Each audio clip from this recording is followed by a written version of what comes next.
Thank you for listening today on Revealing Wholeness, sponsored by Infinity Whole Health. Check out our website at infinityWholeHealth.com, where we are revealing the eternal in each individual, the infinite in the individual. The creativity is made manifest. Limitation is let go. Now, here's your host, Dr. Troy Munson. Hello and welcome. I'm Dr. Troy Munson. This is Heart Month. It's February of 2024, and something that I see often on heart scans is these PVCs, these premature ventricular contractions. And how we see them is as I do a normal heart rhythm on a heart sound recorder, is all of a sudden I'll see these little tiny blips that look like a little beat. And these beats, they can come quite frequently. I'll see them, 3 or 4 sometimes on just a 2.5 second scan of a heart. Usually there's 3 beats there, and I'll see 2 or 3, sometimes 4. I'm thinking, that's a lot. When I started doing a little bit of research on PVCs, I realized, oh my gosh, they actually have statistics for how much is like what they consider too much. I'm thinking, what you consider too much isn't 1 too much, but they don't think that way. When they tested all these different people, they had some people that were having them like 190 per hour. And what they said is, we get concerned when there's 10,000 to 20,000 extra beats a day. I was like, what? And they said, now don't get me wrong, there's like 100,000 beats in a day for an average heart. So an extra 10 to 20% is not okay. I'm thinking, when I was a kid, I bet I didn't have any. So why is even 1 an hour acceptable? But many of us don't know what to do. What do we do for a preventricular or premature ventricular contraction? It's crazy. I've read articles that literally talk about, hey, what causes these things? And they're like, well, they can be related to anemia and anxiety and maybe heart disease, maybe some infections. And I'm thinking, and you're not worried about one? And they say, you could have some triggers, if you're using a lot of caffeine, if you're under a lot of anxiety, or if you don't sleep enough. Could have more if you've got high levels of stress hormones, or if you smoke, if you use alcohol, if you use recreational drugs, or if you have side effects from medications, or it could be an impending heart attack or high blood pressure. I'm just thinking the lists are massive. And I don't understand why we would even allow one to be okay. So if you're out there having these flip-flops, these flutters, these arrhythmias that you can actually feel in your chest, just know that we should never actually feel our heart. It literally should be doing its job so effortless, so easily, that it doesn't actually raise any attention to us. But when you actually start getting this kind of weird feeling, and you're like, wow, what's wrong with my heart? This is a rhythm issue that is actually fixable. Believe it or not. I can't tell you how many people in my office that I've done heart scans on over the last, I would say at least 6 years, if not longer, that we've been doing them as I've gotten into this heart scan that is such a fabulous tool to use. And you literally listen to all 4 valves of the heart, and you look at them, and each valve tells you something different about the body. But you can see these extra beats, these extra systoles, they call them, or these premature ventricular contractions at any time in any place amongst the beats. And so we're used to this pattern that they taught us in grade school. I can still remember lub-dub, lub-dub, lub-dub. And they showed us kind of the picture of the heart beating, and it was a video that we all watched as kids on the whatever board, and it was black and white, if I can remember. It was a long darn time ago. And I'm thinking, that's pretty cool, lub-dub, lub-dub. And they didn't really tell us any more about it. And I'm thinking, now, gosh, I wish I would have known a lot more about that.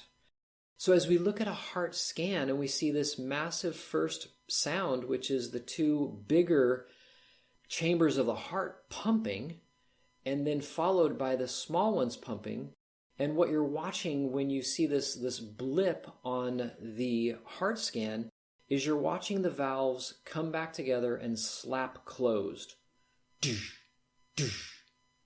They're basically slapping closed. And as we hear this, we think, oh, okay, that's cool. It's my heart beating. Well, yes, and it's whether or not those valves can actually close and be strong. If they can't, and there has to be an extra beat in there, now we feel this little arrhythmia or flip-flop. And when we're dealing with rhythm issues, it is commonly B vitamin deficiencies. Now, vitamin E and vitamin C will play a part in it too, but B's are by far the most important. And somebody out there is probably be saying, oh yeah, I get B's, I take a B supplement, I take a complex B. You're not getting the right B's, my friend. I'm just going to let you know. Because they don't even want you to know what B4 is. In fact, they have never named B4 to my knowledge. There's B1, B2, B3. There's B's all the way up into the teens. I think they go up into the 80s if I'm not mistaken. I've seen some research where they show it, but most everything that I find nowadays, because everything is so difficult to find, I'll find them label B's up into about 18 or 19. And so when we have this B complex, it's B1, B2, B5, B6, B12. Well, they're often synthetic. They don't have the other phytonutrients with them, and they're pretty incomplete as they go. But B4 is one of the most heat-sensitive vitamins out there. Now, some of you may have heard of niacin or niacinamide. That is B3. But B4 is technically considered beriberi of the heart. So when the heart goes weak and starts to develop these arrhythmias and this heart disease, it's literally considered beriberi of the heart. B-E-R-I-B-E-R-I. Beriberi. And so they don't have a name for B4. But when you give nutrients that are whole, where all the complex Bs are found in nature, you have not only this B4, but all of these other phytonutrients we probably have never labeled and never decided to name or even discovered what they are, but they're all vitally important to how our body is actually working, and most importantly, the heart. So when we start giving these natural sources of Bs to people that have these extra beats, these PVCs, we watch them go away, because now we have a beautiful, wonderful force of contraction that is much more complete, and now we have a muscle that's much better toned, and now those valves can close so the filling can occur. There's no regurgitation, and now we all of a sudden have more energy. That's how bees often give more energy, is because within just minutes of taking them, they're hitting the bloodstream, and it's like instantaneous. Oh, thank you. And now it can pump. It's also, as we've talked about in other podcasts, that B vitamins are very much responsible in breaking sugar down so that we can create ATP and ADP and these molecules that are vital to doing any kind of work in a cell. So bees do a lot of different things. If you want to know another thing they do a lot of, even within our digestive system, in the gut, as they're present in food, they actually assist digestion or breakdown of nutrients. So making our food into smaller components so that we can absorb it and actually use it. So B vitamins become incredibly important to helping this rhythm issue of PVCs. Now again, can it be other stuff? Of course, but I'm just going to go where, the most vital thing you could do. Yes, we want you to eat a complete diet. We do want you to get fresh food that's not processed. We do want you to get lots of greens where vitamin C and vitamin E and other nutrients are all located. Some we've even named, others we have yet to even discover.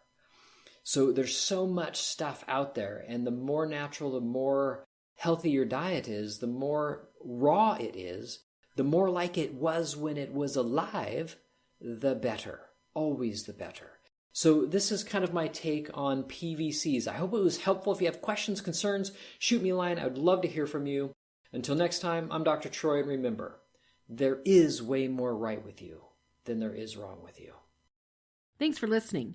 If you have any questions or comments, you can reach Dr. Munson at 360-893-8586 or email him at chiroman@dr.com. That's chiroman@dr.com. Check out our current workshop schedule on Facebook at Infinity Whole Health. The information on Dr. Troy Munson's podcast is meant to educate the listener and is not intended to diagnose, treat, cure, or prevent disease.